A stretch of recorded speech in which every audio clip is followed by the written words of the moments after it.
Jei kas nors paklaustų, kokiam Dievui tarnauja, atsakyčiau taip. Tokiam Dievui, kuris rūpinasi mūsų poreikiais, kuris gali patenkinti mūsų poreikius ir kuris išpildo savo pažadus. Štai koks mūsų Dievas. Žinodamas tai, galiu būti ramus, jog iškilus poreikiui turėsiu į ką kreiptis. Šiandien daktaras Čarlzas Stanlis kalbės apie Dievo pažadą mūsų aprūpinti. Viena populiarių Biblijos temų susijusi su Dievo atsakymais į maldą, su mūsų poreikių patenkinimu, nes visi turime fizinių, emocinių ir dvasinių poreikių. Žmonės savo poreikius tenkina įvairiais būdais. Vieni yra labai nepriklausomi. Savo poreikius jie patenkina arba bent jau bando patenkinti patys. Kartais jie nori, kad jų poreikiais pasirūpintų kas nors kitas. Gyvename tokiais laikais, kai daugelis žmonių nori, kad jų poreikius patenkintų valdžia. Bet tuomet jūsų laukia didelis nusivylimas, nes valdžia negali patenkinti daugumos mūsų poreikių, jei iš vis kurį nors gali. Kaip jūs tenkinate savo poreikius? Kaip jau minėjau, žmonės tai daro įvairiai. Vieni nori, kad jų poreikiais pasirūpintų kas nors kitas, kiti stengiasi patys save aprūpinti. Mąstydami, ką apie poreikių patenkinimą yra pasakęs Dievas, prisiminkime keletą labai svarbių dalykų. Daugelis žmonių sako, prašiau Dievo, kad patenkintų mano poreikius, tačiau vis dar jų turiu. Meldžiausi, bet nieko neįvyko. Jei Dievas patenkina poreikius, tai kodėl aš nesulaukiu atsakymo? Kas čia vyksta? Ar Dievas man neatsako, ar aš ką nors negerai darau? Šiandien kalbėsime apie tai, kad kai paklūstame Dievui, Jis prisiima visą atsakomybę patenkinti mūsų poreikius. Atsiverskime laiško Filipiečiams 4 skyrių. Visame šiame laiške apaštalas Paulius rašo apie džiaugsmą ir kitus teigiamus dalykus. 4 skyriuje Paulius nustoja Filipiečiams dėkoti už tai, ką jie jam padarė. Nuo 10 eilutės jis rašo: Aš labai apsidžiaugiau viešpatyje, kad pagaliau pražydo jūsų rūpinimasis manimi. Jūs ir seniau rūpindavotės, bet stigo progų tai parodyti. Paulius sako, kad skelbdamas Evangeliją, jis keliavo po įvairius kraštus, o Filipuose gyvenantys krikščionys galėjo siųsti jam aukų jo poreikiams patenkinti. Po to atėjo laikas, kai Filipų tikintieji nebegalėjo to daryti. Gal dėl to, kad Paulius sėdėjo daugelį įvairių kalėjimų ir jie nebežinojo, kur jis. Vėliau sudužo laivas, kuriuo apaštalas keliavo. Dar viena priežastis galėjo būti ta, kad bažnyčia neturėjo ko pasiųsti pas jį ir patenkinti jo poreikius. Jis sako, suprantama, aš visai nemanau skųstis toka, nes išmokau būti patenkinta savo būklę. Argi ir jūs nenorėtumėte, kad galėtumėte taip vaizdingai apie save pasakyti, kaip rašo Paulius? Tai yra, išmokau būti patenkinta savo būklę. Esu patyręs ir vargo, ir pertekliaus. Visa, ko teko ragauti. Buvau sotus ir alkanas, turtingas ir beturtis. Jis sako, aš visą galiu tame, kuris mane stiprina. Vis dėlto jūs gerai padarėte bendraudami su manimi varge. Jūs, filipiečiai, ir patys žinote, kai pradėjęs skelbti Evangeliją išvykau iš Makedonijos, jokia bažnyčia neužmezgė su manimi davimo ir gavimo santykių, tik jūs vieni. Tada jis sako, jūs mano reikalams prisiuntėte aukų vieną ir kitą kartą į Tesaloniką. O štai paskutinėje eilutėje paminėtas svarbus principas. Aš netrokštu dovanos, bet noriu, kad jūsų naudai augtų vaisiai jūsų sąskaiton. Paulius sako, kad svarbiausia ne tai, ką Filipų krikščionys jam padarė, bet kas įvyko jų sąskaitoje, kai jie aukojo. Kitaip tariant, kaskart, kai aukojate turėdami teisingą širdies nuostatą, jūsų dangiškoje sąskaitoje auga vaisius ir Dievas jūs palaimins, nes jis yra pasakęs, duokite ir jums bus duota. Taigi toks principas. Galiu visiškai sąžiningai pasakyti, kad kaskart, kai raginu žmonės aukoti, tai darau ne dėl to, kad to reikia man, bažnyčiai ar dar kam nors. Dievas patenkina poreikius. Žinau, kad jis tai padaro gyvenime tų, kurie aukoja. Kai savanaudis ar goduolis išmoksta aukoti, pasikeičia visas jų gyvenimas. Kai išmokstame aukoti, viskas pasikeičia. Taigi Paulius sako, aš netrokštu dovanos sau, bet noriu, kad jūsų naudai augtų vaisiai jūsų sąskaiton. O aš esu visko gavęs ir turiu per akis. Aš visiškai aprūpintas per Epafroditą gavęs kvapią dovaną, Dievui priimtiną ir patinkamą auką. Atkreipkite dėmesį tai, kad atsiųsdami Pauliui dovanų, Filipų tikintieji padėjo jam nunešti Evangelijos žinią į Tesaloniką. Jis sako, o mano Dievas iš savo turtų gausos Kristuje Jėzuje šlovingai patenkins visas jūsų reikmes. Atkreipkite dėmesį. Mano Dievas patenkins visas jūsų reikmes. Paklausykite. O mano Dievas iš savo turtų gausos patenkins visas jūsų reikmes. Paprastai ties šiais žodžiais žmonės sustoja. Jis patenkins visas jūsų reikmes. Mus domina tik tai, kad jis patenkins mūsų reikmes ir tam jis turi pakankamai išteklių ir turtų. Taškas. Ar žinote, kodėl kartais taip neįvyksta? Nes praleidote vieną frazę. Kokią frazę? Paklausykite, tai labai svarbu. 19 eilutėje sakoma, o mano Dievas iš savo turtų gausos, kame? Įdomu, kodėl taip ilgai galvojate? Juk tai svarbiausia eilutės dalis. Štai kodėl apie tai mokau. Daug kas sako, turiu reikmių, o jos nepatenkintos. Kalbuosi apie jas su Dievu, bet jos vis vien nepatenkinamos. Taigi noriu atsakyti į šios klausimus. Kodėl Dievas neatsako į jūsų maldas? Kodėl jis nepatenkina jūsų poreikių? Leiskite jūsų paklausti. Ar manote, kad tai vyksta dėl jūsų kaltės? Ar gal dėl to, jog Dievui jūs nesvarbus? Kitas klausimas, jei taip yra dėl mūsų kaltės, tuomet kur klystame? Kodėl taip yra, kad mūsų nuostabus Dievas sako, jog patenkins visus mūsų poreikius, o mes jų vis dar turime? Juk skaitėme, o mano Dievas iš savo turtų gausos Kristuje Jėzuje šlovingai patenkins visas jūsų reikmes. Pasižiūrėkime į dar kai ką. Kuo remdamiesi tikimės, jog Dievas patenkins mūsų poreikius? Pirmiausia tuo, kad jis pažadėjo tai padaryti. Taigi pagrindas prašyti, kad jis patenkintų konkretų mano poreikį, yra jo pažadas. Bet kokio pažado, kartu ir Dievo pažado vertė, priklauso nuo pažadėjusio asmens sugebėjimo jį išpildyti. Taigi svarbiausias klausimas, ar pažadėjęs asmuo sugeba ir ar turi galimybę šį pažadą išpildyti. Kitas svarbus faktorius yra to asmens dorumas.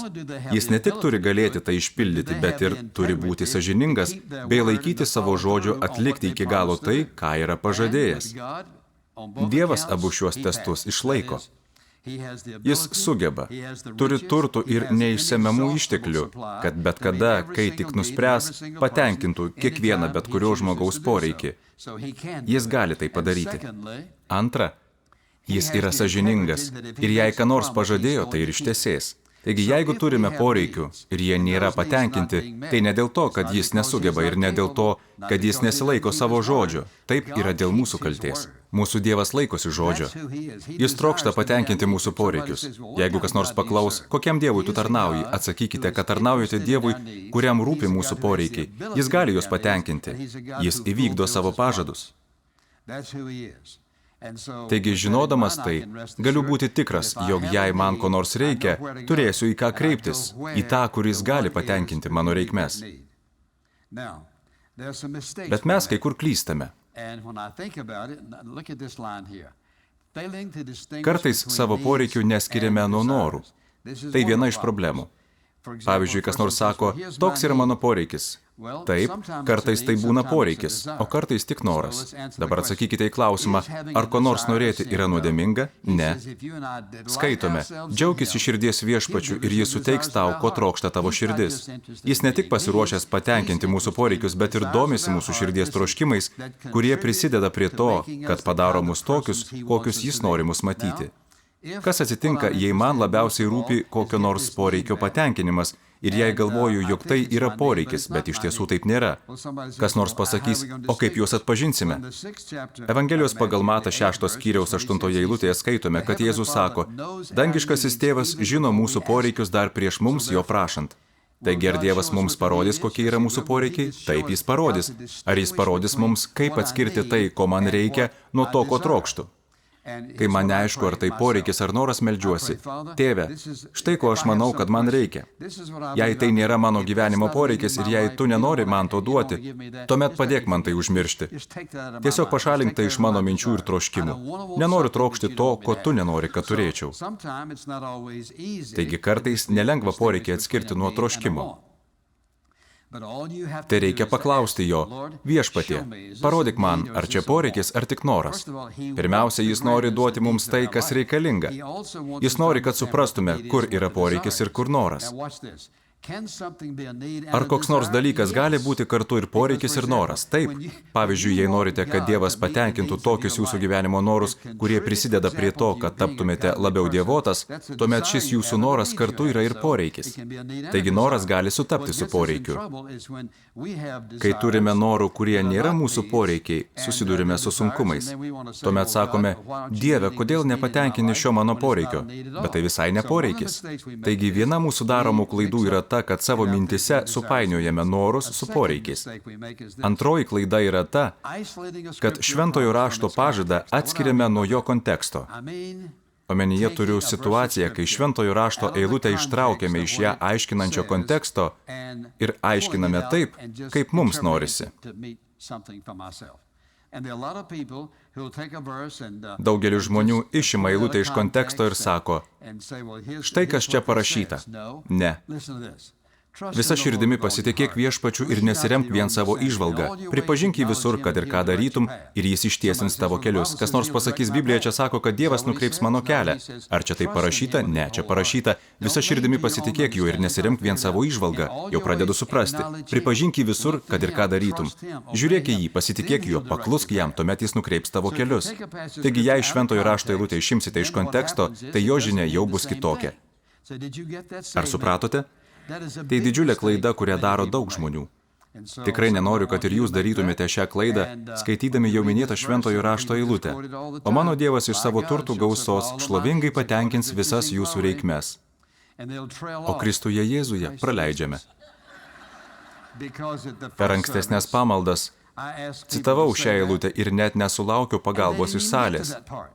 3 kart bandžiau išgauti iš susirinkusių Kristuje Jėzuje, nes šie žodžiai patys svarbiausi. Kas nors pasakys, turiu poreikių ir tikiu tuo, ką sako Paulius. Tai kodėl mano poreikiai nėra patenkinami? Tikime, kad Dievas gali mums duoti tai, ko reikia. Tikime, kad jis laikosi savo žodžio.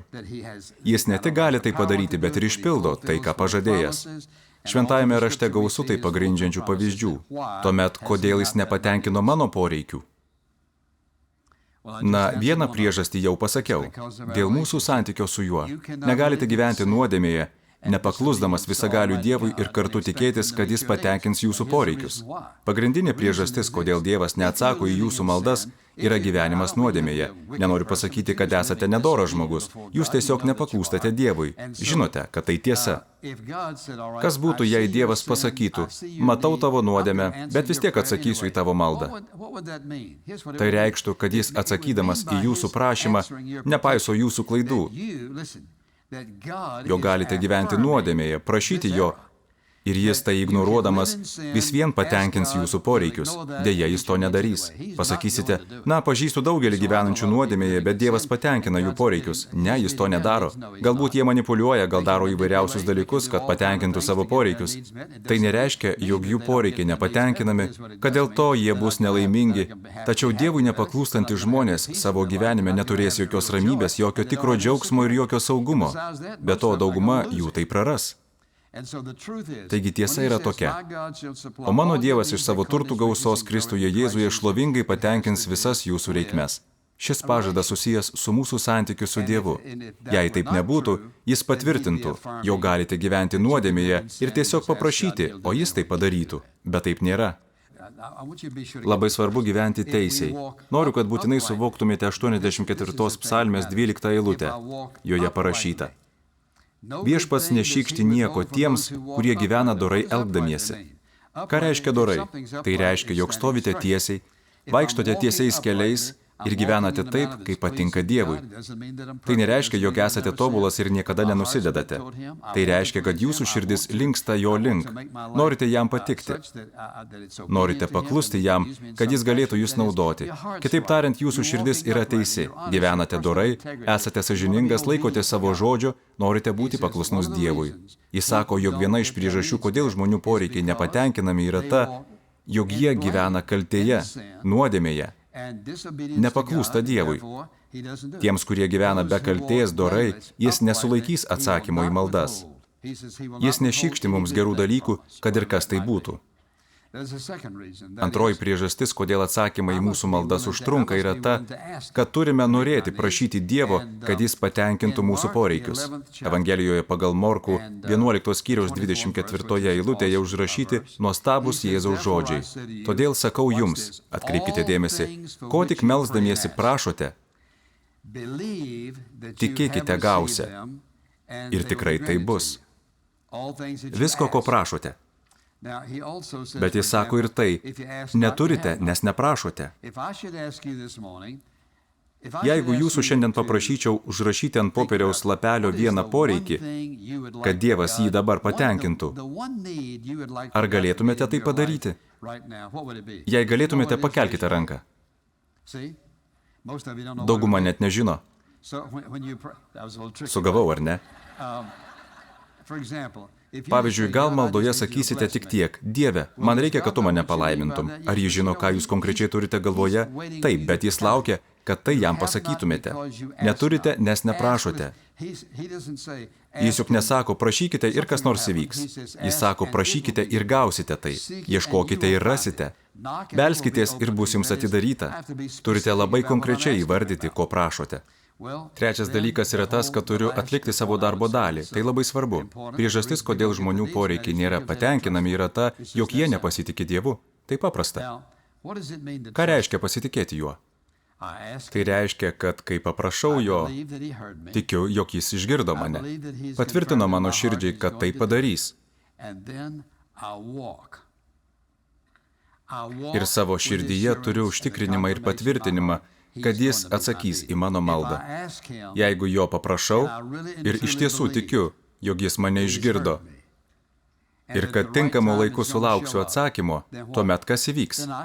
Gyvensiu užtikrintas, jog jau turiu tai, kad tai jau yra užbaigtas mano ir Dievo sandoris. Jis sakė, prašykite, aš paprašiau. Dėmesio centre yra jis pats, o ne prašymo turinys. Pasitikiu juo, pasakysite, bet vis tiek to dar neturite. Viskas bus jo laiku. Į bėdą mus pastumia tai, kad iš karto, kai užsinorime, negauname ir nustojame tikėti. Kaip tai atsitinka? Pasitikėjau Dievu, tikėjau juo, laukiau jo atsakymo 2, 3, 4 savaitės mėnesį ir vis tiek dar negavau. Bet ar dar meldžiuosi? Ne, jau užmiršau tai, nes tai tikriausiai nebuvo jo valia. Bet jis veikia ne taip. Jis sako, pasitikėk manimi, prašyk pagal mano valią. Prašyk manęs to, ką aš noriu tau padaryti, ko aš tau trokštu. Paprašyk manęs, patikėk, kad išgirdau tave, kad išklausiau tave ir po to gyvenk užtikrintas, jog tai jau atlikta. Evangelijoje pagal Matą skaitome, kad Jėzus sakė, prašykite ir jums bus duota, ieškokite ir rasite, belskite ir bus jums atidaryta, tai tiesa. Bet prašant ateina toks laikas, kai mūsų tikėjimo lygmuo nusileidžia į patį dugną, kai sakome, žinau, kad jis galėjo.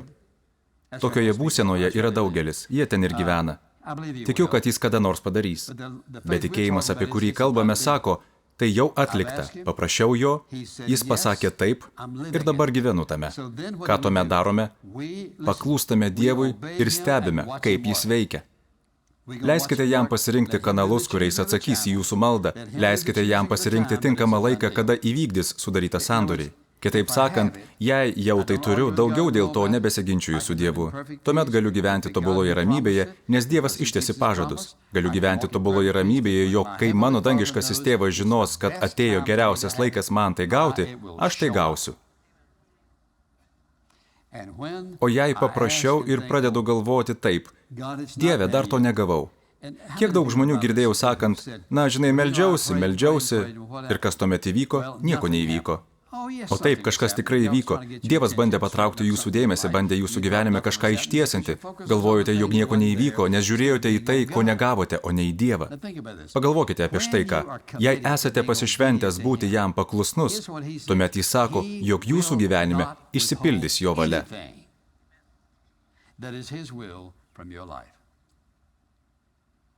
Tai kodėl mūsų poreikiai nepatenkinti? Neieškokime kaltės jame, žiūrėkime į save ir sakykime, Dieve, ištiesink mane. Parodyk man, kas vyksta mano viduje, nes štai turiu poreikį ir noriu, kad tu į jį atsakytumei. Gerai, turiu tai pripažinti, Viešpatie, esu nekantrus, noriu to dabar. Taigi nesidrovėkite ir pasakykite jam, esu nekantrus, Dieve, noriu to dabar, nesuprantu, kodėl iki šiol neatsakei į mano maldą, esu nusivylęs ir nerimauju. Man nepatinka, kai kas nors manęs klausia, na, kur tai dėl ko meldeisi, Dievas neatsakė į tavo maldas, tuomet jaučiuosi sugėdintas. Dieve, tiesiog noriu tau tai atvirai išsakyti. Noriu tai išpasakoti ir sakyti, Viešpatie, pasitikiu tavimi, o ne savimi. Pasitikiu tavimi, jog esi toks, koks sakaisi esas. Dabar stebėsiu, kaip tu veiksi. Štai dėl to jis ir sakė, nesirūpinkite dėl rytojaus. Kodėl? Nes jis tuo jau pasirūpino. Leiskite paklausti, kuriuo jūsų gyvenimo laikotarpiu jis jau nebesirūpina. Kurią jūsų gyvenimo sritį jis apleido ir jau nebesirūpina. Jis nuolat jumis rūpinasi, bet mes nesiklausome jo taip, kaip turėtume. Nematome jo rūpesčio, globos, nepaklūstame jam. Kitaip sakant, Dievas veikia kiekvieną jūsų ir mano gyvenimo sekundę. O ar žinote, ką jis galvoja? Ne apie tai, ar jūs gausite šį ar aną dalyką. Jis nori jūs padaryti panašų į savo sūnų. Jis paskyrė mus tapti panašius į jo sūnų. Mes jaudinamės dėl to, ar gausime tai, ar tas poreikis bus patenkintas. O Dievas galvoja apie tai, kaip jūs padaryti panašius į savo sūnų. Dievas savo vaikams yra paruošęs geriausia, bet mes turime daryti taip, kaip jis yra numatęs. Dėl to apaštalas Paulius sako, o mano Dievas iš savo turtų gausos, Kristuje Jėzuje šlovingai patenkins visas jūsų reikmes. Taigi mūsų santykiai su Dievu turi būti teisingi. Turime ne tik tikėti Jėzumi kaip asmeniniu gelbėtoju, bet gyventi teisiai, paklusdami jam. Tai taip paprasta. Pasakysite, na, man tai netrodo labai paprasta. Sustokite ir pagalvokite. Koks paprastas kiekvienas šis punktas? Jei esate Jėzaus sekėjas, turite dangišką tėvą pasišventusi patenkinti jūsų reikmes. Jis tai padarys savo laiku ir savo būdu. Jis atsakys į jūsų maldas tokiu būdu, kuris geriausiai pasitarnaus jo aukščiausiajam tikslui jūsų gyvenime, padaryti jūs labiau panašų į Jėzų. Galbūt norite pasakyti, ar sakai, kad jei Dievas man duos naują mašiną, tai padarys mane labiau panašų į jį? Taip, nes tuomet parpulsite garbindami ir girdami, dėkodami sakysite jam, koks nevertas esate šio siurprizo. Ar pamenate, ko savo vaikams labiausiai norite per Kalėdas? Kai Kalėdų rytą užkurite ugnį, viską paruošėte ir pagaliau leidžiate savo vaikams atsikelti, jie tiesiog skrenda žemyn laiptais arba koridoriumi ir kas tuomet įvyksta? Jie nenustygsta vietoje, jūs padovanojate jiems tiksliai tai, ko jie norėjo, jie apkabina jūs ir sako, taip džiaugiuosi, kad apie tai pagalvojai. Lygiai taip pat elgiasi ir Dievas. Ar jis būna laimingas? Taip. Ar jis džiaugiasi, kai jūs ir aš būname nustebinti ir pradžiuginti? Taip, jis džiaugiasi. Nes kitaip tai būtų kažkoks besmenis Dievas, kuriuo jokių klausimų negalėtumėte pasitikėti. Jis yra nuostabus Dievas, kuris jums trokšta geriausio, jeigu tik tai priimsite.